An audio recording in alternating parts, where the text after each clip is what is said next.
Saya ucapkan terima kasih sebelumnya kepada teman-teman yang melakukan pembelian ataupun juga mengikuti program pre-order di Last Day sehingga mendapatkan video kursus ini. Dengan cara tersebut teman-teman turut membantu konten kreator dalam hal ini Last Day atau konten kreator lainnya dengan cara melakukan pembelian.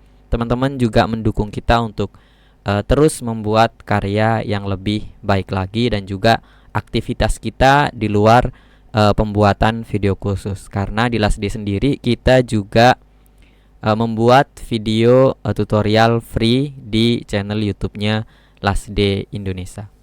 Oke, kursus ini menggunakan judul spesifik Kotlin Android MVVM karena ini yang pertama kalinya di Last Day menggunakan desain pattern MVVM untuk kursus Android. Video kursus ini sebenarnya adalah versi 2 dari sebelumnya yang berjudul kursus Kotlin Android membuat aplikasi cek ongkir. Dan dengan studi kasus yang sama, sekarang kita menggunakan Kotlin Android dengan desain pattern MVVM. Sebelumnya perkenalkan, nama saya Muhammad Irsad, Android developer di Last Day yang kerjaannya sehari-hari belajar pemrograman Android dan juga membuat video di Last Day. Untuk studi kasus yang kita gunakan sebenarnya sudah diupload lumayan lama di Play Store. Jadi dengan versi MVVM sekarang saya juga perbarui aplikasi yang ada di sana. Jadi untuk demonya teman-teman juga bisa download di Play Store. Cari aja aplikasi cek resi dan cek ongkir dan di situ developernya sudah ada keterangan di situ developernya adalah Last Day Indonesia. Jadi mungkin kalau menggunakan keyword Last Day Indonesia juga bakal ketemu aplikasi ini. Jadi singkatnya aplikasi ini digunakan untuk melakukan cek resi dari ekspedisi yang ada pilihannya. Terus juga bisa melakukan cek ongkos kirim dari satu kota ke kota lainnya. Itu ongkos kirimnya berapa. Terus untuk ekspedisi apa aja. Ekspedisinya juga ada pilihannya. Kemudian dari tracking resi tersebut nanti juga ada historinya. Karena kan ketika melakukan cek resi, ketika belum sampai gitu kan ada keterangan barang belum sampai dan sampai mana, itu datanya masih bisa kita simpan dan bisa dicek lagi apakah sudah update berikutnya sudah sampai atau belum. Dan begitu pun up to date tentang ongkos kirim dari masing-masing ekspedisi. Selengkapnya teman-teman bisa cek atau nanti di video berikutnya kita akan lakukan demo untuk projectnya. Sekarang kita akan bahas materi yang akan kita gunakan, apa aja teknologi Android yang kita pakai pada video kursus ini. Dan pada materi yang pertama ini saya ambil spesifik dari Android Jetpack apa aja. Karena Android Jetpack adalah sekumpulan library yang beberapa bagiannya saya ambil untuk materi di kursus ini. Dan yang pertama tentunya adalah desain pattern MVVM. Jadi model view model atau view modelnya aja itu adalah bagian dari Android Jetpack. Jadi selain kalau teman-teman ngebahas tentang MVVM atau desain pattern, mungkin yang umum ada MVC, ada MVP gitu. Terus sekarang kita akan belajar MVVM. Jadi dari beberapa arsitektur pattern atau desain pattern yang direkomendasikan oleh Google saat ini adalah MVVM untuk para developer Android. Jadi pada intinya MVVM adalah layer di mana kita menghubungkan antara model atau logic bisnisnya ke tampilan atau user interface-nya. Nah, di antara mereka ada view model dan di view model sendiri fiturnya ada banyak sekali terutama di Android. Kemudian selain view model, kita juga akan belajar navigation atau navigation komponen. Jadi kalau biasanya kita membuat fragmen gitu, dalam sebuah activity ada 2 atau 3 fragmen atau lebih, biasanya kita menggunakan fitur transaction gitu. Dan semakin banyak fragmen yang kita buat atau semakin kompleks, maka transaction tersebut semakin tidak mudah untuk dibaca. Maka di Android Jetpack disediakan library navigation. Jadi kita bikin controller untuk navigation itu sendiri dan di sana juga ada tampilannya gitu. Jadi kemana sih flow dari fragmen dalam sebuah activity tersebut bekerja Dan untuk transaction untuk perpindahannya, kita juga menggunakan action yang disediakan oleh navigation component. Nah, selain navigation component, komponen tambahannya adalah navigation argument. Kalau di activity kita pengiriman data menggunakan intent put extra, dan kalau di navigation kita menggunakan arguments. Jadi ketika satu fragmen ke fragmen yang lain mau mengirimkan data, itu di navigation juga disediakan argumen untuk melakukan pengiriman data. Kemudian materi Android Jetpack lainnya adalah room persistence atau room database. Room database adalah versi yang lebih baru daripada Skillet. Kalau teman-teman pernah belajar Android menggunakan Skillet, maka sekarang ada room persistent. Versi kedua pastinya lebih bagus dari versi yang pertama, dari segi performance ataupun dari segi code itu sendiri. Jadi kalau di room persistent itu ngebaca codingnya lebih mudah daripada teman-teman membuat aplikasi menggunakan database lokal Skillet di versi sebelumnya. Kemudian yang berikutnya kita bahas juga adalah tentang penggunaan view binding. View binding di activity, view binding di fragment, view binding di dialog juga kalau nggak salah. Nah, sebenarnya selain view binding, apa versi sebelumnya kalau tidak view binding? Itu kalau di Kotlin ada Kotlin Synthetic yang sekarang sudah deprecated. Terus kalau di Java Android atau Kotlin Android sendiri ada VinView by ID. Keuntungan ketika menggunakan view binding, kita akan spesifik pada parent layout yang digunakan atau parent view. Jadi ketika memanggil button ID gitu, kita sugestinya atau autocomplete-nya tidak memanggil semua button ID button yang tersedia. Cukup spesifik pada activity atau layout itu aja. Sebenarnya pada materi ini juga ada Android X, ada juga constraint layout, tapi concern kita mungkin pada 5 materi ini untuk Android Jetpack. Dan tentunya Android Jetpack masih banyak lagi. Teman-teman bisa masuk ke official Android developer dan kemudian cari Android Jetpack. Di sana ada sekumpulan library yang mungkin teman-teman pengen tahu di sana ada apa aja gitu. Kemudian materi lainnya selain Android Jetpack ada apa lagi? Kita juga akan menggunakan coroutines atau Kotlin coroutine sebagai asinkronus programming kita. Jadi di coroutine proses asinkronus kita bisa lebih sederhana dengan bantuan suspend function. Kemudian kita akan belajar juga repository pattern. Setelah kita menggunakan view model, itu kan akan ada sekumpulan konstruktor yang kita taruh dalam setiap layer view model kita. Entah itu request API, entah itu request ke local data. Nah, itu bisa kita lebih sederhanakan lagi menggunakan repository.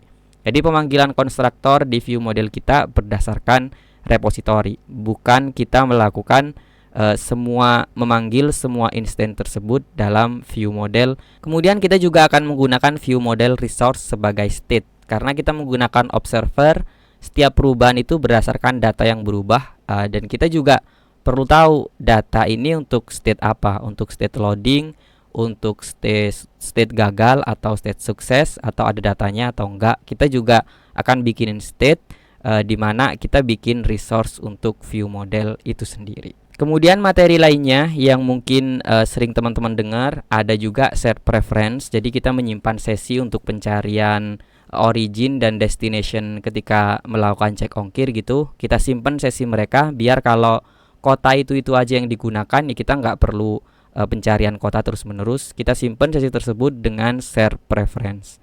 Kemudian untuk instance yang kita panggil-panggil terus perlu konteks lagi, kemudian this lagi, kita gunakan dependency injection. Di sini yang kita gunakan adalah kode in atau Kotlin dependency injection. Terus materi lainnya yang juga umum, kita juga akan menggunakan Timber untuk simplify log kalau kita perlu data yang perlu kita tampilkan di log chat. Terus kemudian ada retrofit juga untuk library HTTP request API kita. Terus materi eksternal yang mungkin nggak terlalu ada hubungannya dengan Android, kita akan menggunakan API Raja Ongkir untuk membuat aplikasi cek ongkir ini. Dan untuk melakukan tes API dari API Raja Ongkir sendiri, kita akan menggunakan Postman. Terus materi lainnya lagi mungkin seputar user interface, kita akan menggunakan filter pada recycler view. Jadi bukan request ke API menggunakan query ya, tapi filter berdasarkan list yang ada di recycler view. Terus kita juga akan menggunakan tab layout. Terus kemudian kita juga akan menggunakan view pager untuk menampung fragmen. Di sini kita menggunakan view pager 2. Terus kemudian akan ada banyak sekali fragmen kurang lebih di aplikasi ini. Jadi kita juga akan belajar fragmen dan tentunya masih banyak lagi. Karena kursus ini tidak dibuat untuk pemula, jadi disarankan kepada teman-teman yang mungkin minimal sudah pernah membuat aplikasi sederhana. Kalau teman-teman pernah mengambil salah satu kursus di LastDay itu lebih baik. Kalau tidak, teman-teman bisa cek di channel YouTube kita LastDay Indonesia dan belajar secara free di sana sebelum join kursus di Kotlin Android MVVM. Mungkin itu aja untuk pengenalan atau pengantar kursus ini. Di video berikutnya kita akan melakukan demo project atau final project yang akan kita buat. Untuk melakukan open project, teman-teman bisa buka folder lokasi kursus ini. Terus di sana ada helper, ada project, kemudian ada video. Teman-teman buka bagian project. Nah, di situ ada 3 file. Yang pertama ada APK untuk demonya, terus kemudian ada project belajar, terus ada project cek ongkir. Kalau final project atau project yang udah jadi itu adalah project cek ongkir. Jadi selain belajar melalui step by step video nantinya, teman-teman juga bisa belajar melalui source code. Jadi biasanya kalau teman-teman ada typo atau ada yang kelewat di video, teman-teman bisa balik lagi ke project yang udah jadi. Kemudian teman-teman lakukan ekstrak. Terus kemudian buka Android Studio-nya, kemudian dibuka seperti biasa gitu, seperti open project pada Android Studio pada umumnya. Dan kurang lebih ini adalah tampilan aplikasi ketika aplikasinya dijalankan. Halaman utamanya adalah berupa cek ongkir, berupa tab layout ya cek ongkir, kemudian ada cek resi. Nah, kemudian kalau kita pindah ke cek resi, dia pindah ke halaman cek resi. Kemudian kalau ke cek ongkir, dia pindah ke cek ongkir. Di sini dia menggunakan view pager dan juga fragmen gitu ya. Jadi kalau pertama kali dibuka itu memang nggak ada isinya di sini ya, kota asal, kota tujuan, karena kita baru buka aplikasi ini. Kita coba masuk ke kota asal untuk memilih originnya. Kalau sudah muncul di sini bisa kita scroll atau kita cari, misalkan Surabaya. Kita masuk Surabaya. Setelah memilih kota, kita juga bisa memilih kecamatan gitu ya. Nah, di sini misalkan saya pilih Bubutan. Nah, baru di sini dia kesimpan sebagai origin. Kemudian yang berikutnya kita pilih destination. Misalkan tujuannya adalah Bandung Barat. Kemudian kita pilih terserah sih sebenarnya, saya juga kurang tahu ya. Kita pilih yang ini. Kemudian kita klik cek ongkos kirim. Nah, dari masing-masing ekspedisi mereka memunculkan harganya gitu. Jadi kalau si cepat mereka kan punya servis sendiri ya. Ada reguler, terus kemudian ada si untung, kemudian dari JNT sendiri, kemudian dari pos sendiri, dan tergantung ketersediaan gitu. Nanti kalau ekspedisinya memang bisa menampilkan, biasanya langsung tampil sesuai dengan ketersediaan dari pengiriman ke lokasi tersebut gitu. Dan ketika kita sudah melakukan pencarian seperti ini, ketika aplikasi nanti ditutup, ketika dibuka, dia akan balik lagi ke posisi Surabaya dan Bandung Barat. Kita simpan dia dengan menggunakan share preference sebagai session. Dan berikutnya kita akan melakukan cek nomor resi atau tracking atau lacak gitu. Kita masuk ke cek resi, terus di sini kita akan melakukan lacak nomor resi. Kita klik. Nah, di sini kan kita harus memasukkan nomor resi yang valid ya, karena memang akan dites gitu. Dan di sini saya punya satu contoh resi si cepat. Kemudian kita pilih kurirnya. Saya pilih si cepat. Terus saya lakukan pelacakan. Dia akan loading. Kalau sudah berhasil maka dia akan mengeluarkan hasil trackingnya. Mulai dari status pengiriman, delivered, diterima oleh atau penerima di pos security pada tanggal sekian gitu. Terus historinya seperti ini. Jadi misalkan belum delivered gitu, belum sampai gitu, jadi statusnya pasti beda di sini dan histori pengirimannya akan disesuaikan dengan data ekspedisi yang bawa barang kita gitu.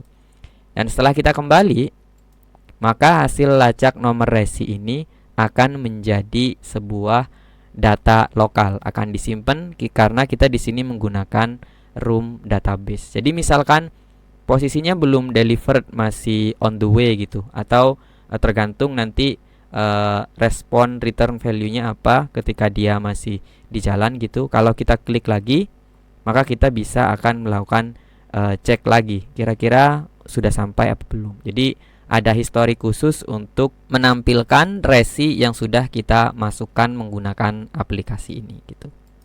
Mungkin itu aja untuk demo projectnya. Di video berikutnya kita akan langsung step by step membuat aplikasi cek ongkos kirim dengan Kotlin, Android MVVM, dan Android Jetpack.